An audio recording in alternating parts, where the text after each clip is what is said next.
Assalamualaikum warahmatullahi wabarakatuh. Berjumpa dengan saya Aisyah Nuraini yang akan menemani obrolan santai di podcast. Pandemi obrolan santai yang dipersembahkan Stit Raden Wijaya Jalan Pekayon 1 nomor 99A. Apabila Ramadan tiba, pintu surga dibuka, pintu neraka ditutup, dan setan dibelenggu. Hadis riwayat Al-Bukhari dan Muslim. Sahabat pernah mendengar hadis di atas? Jika pernah sahabat berpikir, jika setan dibelenggu saat bulan Ramadan, mengapa masih banyak yang tergoda untuk melakukan maksiat? Bahkan termasuk kita sendiri. Terkadang lisan masih belum terjaga. Perbuatan maksiat masih kita lakukan, apalagi di saat sendiri. Mengapa? Sebagian ulama berpendapat setan memang dibelenggu di bulan suci, hanya saja lisan-lisan mereka masih bisa menggoda manusia. Pendapat yang lain, hanya beberapa iblis dan setan yang dibelenggu, sisanya masih dapat menggoda manusia. Nah, untuk itu kali ini kita akan mengangkat tema yang berjudul menghadapi bisikan-bisikan nafsu dan godaan setan saat berpuasa. Nah, untuk kali ini kita ditemani dengan Bapak Dr. Andes Haji Munib MMPDI. Beliau lahir di Jombang pada tanggal 13 Juli 1966 dan sekarang menjadi dosen dan juga pimpinan kampus Stit Raden Wijaya Jalan Pekayon 1 nomor 99A. Assalamualaikum Bapak, bagaimana kabarnya?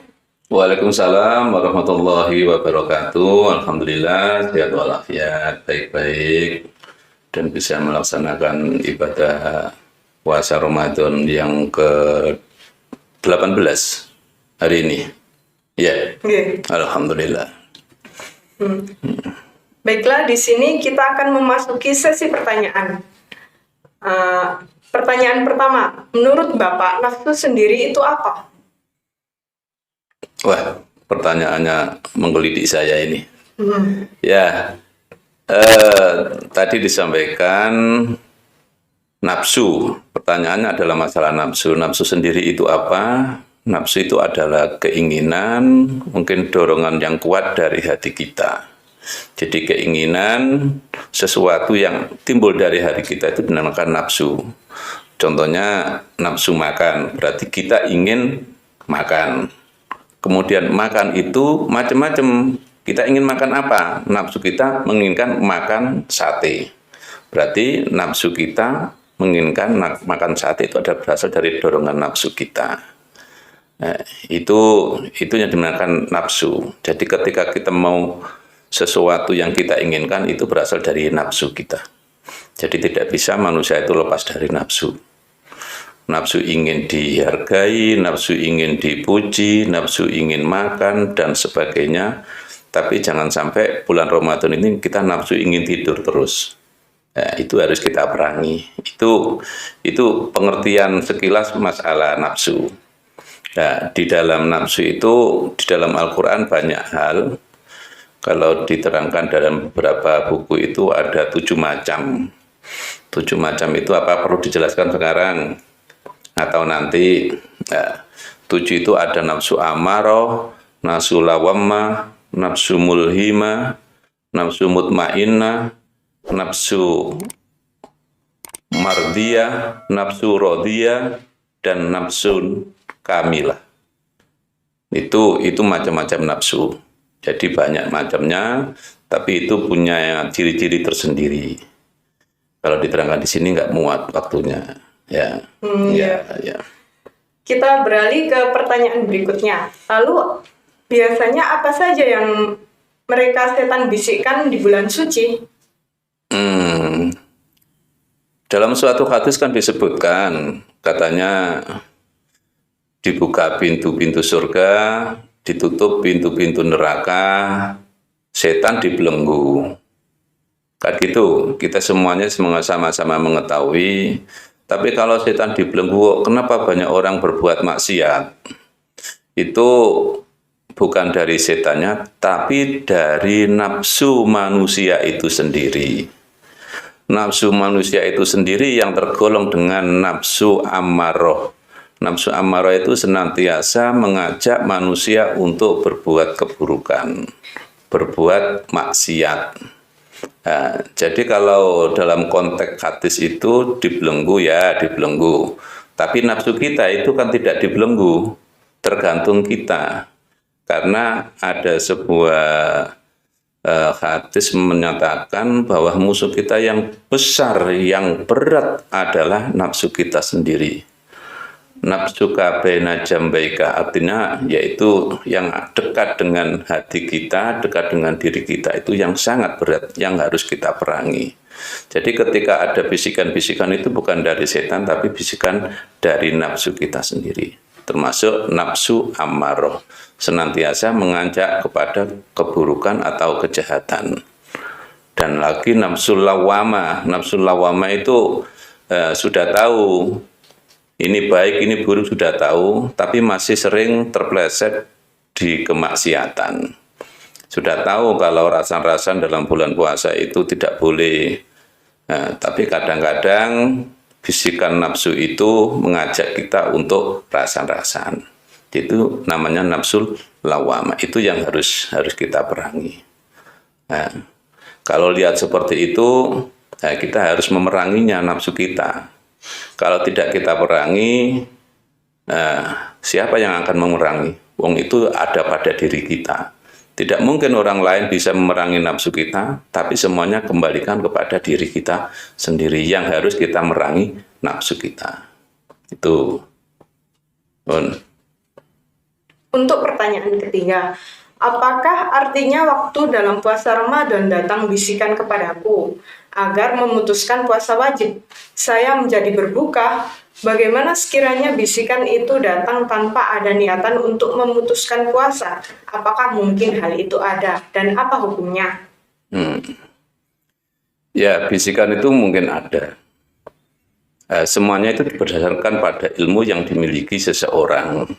Ketika ada bisikan yang membatalkan puasa, tapi kalau orang itu punya ilmunya puasa, keimanan yang mantap, pasti tidak akan terlaksana. Kita lihat banyak orang-orang yang tidak puasa, ketika mau puasa karena dasar ilmunya tidak ada, akhirnya cepat untuk berbuka puasa. Contohnya sekarang begini, ketika seorang petani, waktu musim panen padi, dengan mengangkut hasil panennya dari sawah ke rumah, pasti haus. Kalau dia punya keimanan yang kuat dan ilmunya yang kuat, pasti tidak akan membatalkan puasa. Tapi kalau dengan ilmu yang sedang-sedang saja, apalagi sangat kurang, pasti dia akan urip kok soro-soro. Lebih baik dia akan membatalkan puasanya demi kepentingan duniawi untuk bekerja sebagai pengangkut padi tadi. Jadi bisikan-bisikan itu tetap ada, tergantung manusianya mencikapi bisikan. Itu bukan dari setan, dari jiwanya sendiri, dari nafsunya sendiri. Hal seperti itu bisa kita tanggulangi kalau kita itu senantiasa betul-betul tahu apa manfaat dan madharat ketika kita membatalkan puasa. Hukum membatalkan puasa kemarin sudah saya terangkan, kalau tanpa ada alasan syar'i itu tidak boleh. Ketika kita mau istilahnya membayar denda 1 hari saja tidak puasa, tidak bisa dibayar 1 tahun dalam keadaan puasa. Mengapa demikian? Supaya manusia itu tidak meremehkan kewajiban yang diberikan Allah kepadanya. Jadi kewajiban itu harus kita lakukan dengan sungguh-sungguh, dengan ikhlas. Tanpa keikhlasan tidak akan membuahkan apa-apa yang kita lakukan. Itu jadi tetap semuanya dikembalikan kepada manusianya. Artinya manusia itu punya penangkal apa tidak. Kalau tidak punya penangkal, ya mudah tembus. Akhirnya dia akan melakukan sesuatu yang dilanggar oleh agama Islam, termasuk dalam keadaan puasa dia lebih baik berbuka saja daripada ngelak, haus, lapar, lemas dan sebagainya akan dilakukan makan dan minum saja supaya badan menjadi lebih segar dan lebih fresh dan lebih kuat dalam melaksanakan rutinitas kegiatan atau pekerjaan yang dilakukan sehari-hari. Itu. Ya, lanjut ke nomor 4. Bagaimana cara membentengi diri dari bisikan-bisikan nafsu dan godaan setan saat berpuasa? Bagaimana cara membentengi diri? Ya, semuanya kan butuh benteng. Kita puasa itu juga benteng. Membentengi apa? Membentengi nafsu kita. Mungkin kita pernah mendengar ketika seorang pemuda dan pemudi sudah waktunya nikah, maka nikahlah. Ketika nikah tidak mampu, tidak bisa, maka berpuasalah. Ya, karena puasa itu adalah sebagai benteng mengendalikan nafsu kita. Nah, dalam hal berpuasa ini kita bagaimana membentengi diri? Pertama, kita harus banyak-banyak melakukan zikir kepada Allah. Artinya zikir kepada Allah itu kita tahu bahwa orang yang banyak zikir kepada Allah itu akan dijaga oleh Allah. Ketika dijaga oleh Allah, maka bisikan-bisikan itu tidak akan bisa masuk ke kita. Ya, tetap ada bisikan-bisikan ada, tapi benteng kalau kita banyak zikir kepada Allah, pasti bisikan-bisikan itu akan terkalahkan. Itu satu. Yang kedua, kita jangan banyak bicara. Lebih baik kita banyak diam. Artinya banyak diam itu jangan diam ngelamun, tapi tetap diam yang betul-betul kita ingat kepada Allah. Dikembalikan lagi, diam jangan sampai banyak bicara yang sesuatu yang tidak ada manfaatnya. Lebih baik kita diam, tapi diam yang betul-betul memikir kehendak dan kekuasaan Allah. Tafakkaru fi khalqillah wala tafakkaru fi dzatillah. Jangan banyak berpikir tentang zat Allah, tapi pikirlah apa yang diciptakan oleh Allah. Pasti semua yang diciptakan oleh Allah itu banyak hikmahnya daripada kita banyak bicara tapi tidak ada manfaatnya. Jadi itu yang kedua. Yang ketiga, kita harus ya puasa, harus menahan lapar dan dahaga itu betul. Itu merupakan tameng yang sangat kuat untuk menghindari bisikan setan. Tapi dengan syarat niat lillahi ta'ala, bukan karena apa-apa, dan betul-betul ikhlas. Kalau kamu disuruh puasa, tidak makan, tidak minum, tapi ngersulo, boleh nggak seperti itu? Tidak boleh. Karena apa? Ini perintah Allah. Makanya dalam suatu hadis disebutkan semua manusia itu rusak. Ya, rusak kecuali orang yang beramal, orang yang berilmu. Orang yang berilmu semuanya akan rusak dan hancur kecuali orang yang beramal. Jadi manusia satu rusak semuanya kecuali orang yang berilmu. Orang yang punya ilmu juga akan rusak dan binasa kecuali orang yang beramal. Dilanjutkan lagi, orang yang beramal pun juga akan rusak, binasa kecuali orang yang ikhlas. Lah orang yang ikhlas itu yang sulit. Ya, ibarat dicontohkan kita berjalan di suatu lereng gunung, jalannya terjal-terjal banyak duri. Dalam keadaan gelap, bagaimana kita bisa selamat seperti itu? Tetap kita harus hati-hati memohon pertolongan Allah. Jadi kita itu bisa melaksanakan amalan, bisa ikhlas itu tanpa ada pertolongan Allah, kita tidak bisa apa-apa. Semua kita kembalikan lagi bahwa yang kita lakukan itu la haula wala quwata illa billah. Tidak ada daya kekuatan, tidak ada daya yang untuk menyingkirkan kita bisa lepas dari maksiat, semuanya tanpa bantuan dari Allah Subhanahu wa taala. Jadi trik-triknya seperti itu. Ya. Oke, pertanyaan kelima. Adakah doa khusus?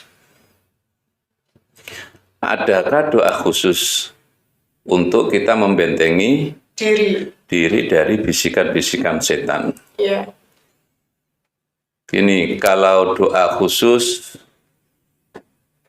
ada. Tapi kalau kita tidak paham doanya, tidak membekas pada diri kita. Lebih baik bagaimana? Lebih baik itu kita banyak amalan-amalan yang kita lakukan. Ketika amalan itu kita lakukan, pasti Allah akan mengetahui apa yang kita lakukan, dan itu dengan secara otomatis akan membentengi diri kita. Kita jangan terlalu banyak doa tapi tidak pernah beramal. Lebih baik kita itu banyak beramal walaupun kita tidak berdoa saja, sudah dilihat oleh Allah apa yang ada pada diri kita. Bisikan yang ada pada diri kita itu pasti diketahui oleh Allah. Istilahnya doa itu kan permohonan. Tapi kalau kita beramal itu adalah kewajiban kita sebagai umat untuk banyak amal supaya diri kita itu nanti di akhirat nanti termasuk orang yang tidak merugi. Termasuk orang tidak merugi itu karena banyak amal yang kita bawa besok di akhirat. Jadi kalau doa khusus saya sering tidak membaca, tapi kalau amalan-amalan khusus untuk melindungi godaan setan itu adalah sesuai dengan yang ada dalam surat Al-Quran yang terakhir. Pertama itu manusia dibuka dengan surat Al-Fatihah, Al-Quran ya, maaf, Al-Quran dibuka dengan surat Fatihah, ditutup dengan surat An-Nas. Nah, coba kita perhatikan dalam surat An-Nas itu, Qul a'udzu birabbin nas, ya. Kita semuanya adalah makhluk Allah. Qul a'udzu birabbin nas, apa artinya? Qul katakanlah a'udzu birabbin nas, aku berlindung dari Tuhan manusia, kan gitu. Dan seterusnya, min syarril waswasil khannas alladzi yuwaswisu fi sudurin nas minal jinnati wan nas. Jadi Allah itu menciptakan manusia, yang terakhir itu tetap godaan itu pasti ada. Nah, godaan itu minal jinnati wan nas yang senantiasa membisik-bisik pada diri manusia. Jangankan kita sekarang makhluk yang banyak seperti ini. Dulu Nabi Adam dan Ibu Hawa saja di surga sudah digoda. Kan gitu. Nabi Adam dan Ibu Hawa jangan makan buah kuldi. Kan dalam Al-Quran disebutkan kan gitu. Wala taqrabah hadhihi syajarata. Jangan sampai makan buah kuldi itu. Tetapi bagaimana yang terjadi? Tetap kena godaan. Nabi Adam dan Ibu Hawa tergoda akhirnya untuk makan buah kuldi. Dan termasuk kita semuanya sebagai isyarat dari Nabi Adam yang pertama kali manusia diciptakan oleh Allah, dan sekarang kita yang ada dan hidup sekarang ini, tetap godaan makanan itu adalah yang nomor satu. Artinya harus betul-betul kita bisa membentengi diri kita, jangan sampai kita jatuh karena godaan makanan. Makanya Allah Subhanahu wa Ta'ala memberitakan kita jadi orang yang mutakin, orang yang senantiasa melaksanakan perintah dan menjauhi larangan, dan derajat yang paling mulia di sisi Allah itu orang yang takwa. Maka syaratnya harus membentengi diri kita, jangan makan dan minum, termasuk puasa. Ini intinya kan gitu. Jadi puasa yang kita lakukan terakhir la'allakum tatakun, supaya kita jadi orang yang takwa. Itu berasal dari puasa. Kalau orang Jawa mengatakan dulu banyak orang yang tirakat, wong poso, wong tirakat itu berasal dari taroka, meninggalkan sesuatu yang kita inginkan untuk mencapai sesuatu yang kita inginkan. Artinya sesuatu yang kita inginkan mungkin kita akan nebus ilmu dan sebagainya, itu dilakukan dengan tirakat atau dengan puasa. Orang tirakat biasanya ya puasa, tidak makan dan tidak minum, malam juga banyak zikir kepada Allah Subhanahu wa Ta'ala. Itu. Jadi kita kembalikan lagi, nafsu itu memang ada pada diri kita. Kita semuanya manusia itu nek wong Jawa kedunungan nafsu. Tapi nafsu itu jangan dibiarkan liar. Kalau dibiarkan liar dan tidak kita yang mengekangnya, akan berdampak yang negatif. Diibaratkan an-nafsu katifli. Nafsu itu bagaikan anak kecil. Paham? Kita semuanya juga tahu anak kecil. Anak kecil itu kan masih menyusui ibunya. kalau menyusu ibunya nggak nang disape, tidak dilepaskan menyusu dari ibunya, sampai besar pun pasti akan nyusu. Begitu juga nafsu kita. Nafsu kita itu kalau tidak kita yang mengekangnya, mengaturnya, bukan orang lain. Dengan apa ya? Mungkin dengan dasar ilmu yang kita miliki.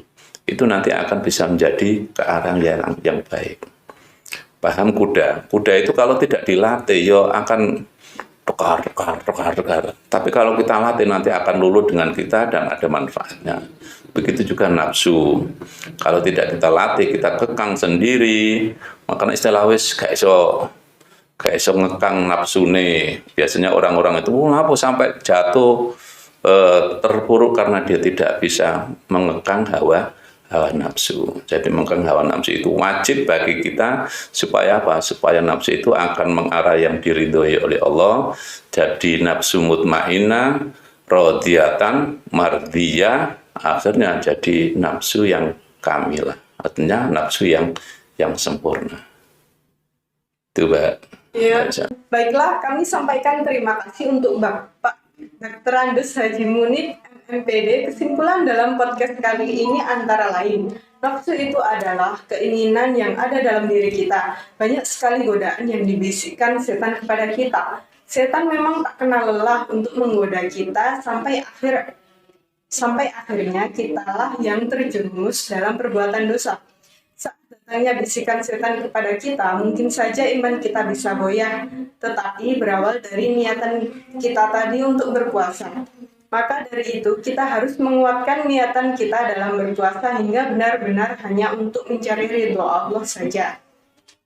Sedikit tips untuk membentengi diri kita dari godaan setan antara lain. Melakukan kegiatan yang kita sukai dan bermanfaat bagi diri kita maupun orang lain. Dalam kegiatan tersebut bisa menambah pahala kita dalam melakukan ibadah dan menghalau nafsu tersebut untuk mengontrol diri kita. Sejak awal diciptakannya Nabi Adam alaihissalam, setan telah bersumpah akan selalu berusaha menyesatkan manusia dengan berbagai cara. Mereka akan menggoda sampai manusia itu tersesat dan merugi. Karenanya Nabi Muhammad SAW menganjurkan umat Islam membaca doa berlindung dari godaan setan. Allah memerintahkan Nabi Muhammad untuk selalu taat dan berlindung kepadanya dari bisikan dan gangguan setan agar tidak terpedaya oleh setan dan melakukan kejahatan. Demikian yang harus dilakukan oleh setiap umat manusia untuk memohon perlindungan kepada Allah dan dijauhkan dari gangguan setan yang terkutuk. Memang benar, jika manusia benar-benar taat kepada Allah, senantiasa ia akan terlindung dari berbagai gangguan seperti gangguan setan. Alhamdulillah, itu tadi obrolan santai kita kali ini. Semoga bermanfaat bagi diri sendiri maupun orang lain. Tidak bosan-bosan saya mengingatkan untuk selalu menjaga kesehatan dan tetap semangat menjalani puasa dengan kegiatan kita masing-masing. Jangan lupa selalu mendukung kami dengan cara like, comment, share, and subscribe. Juga follow akun Instagram kami di @steve_raja_person. Dan kepada sahabat virtual podcast yang menemani kita dari awal acara hingga akhir, kami mengucapkan terima kasih yang sebesar-besarnya. Saya Aisyah Nuraini mewakili seluruh tim, mohon maaf apabila ada kesalahan. Wassalamualaikum warahmatullahi wabarakatuh.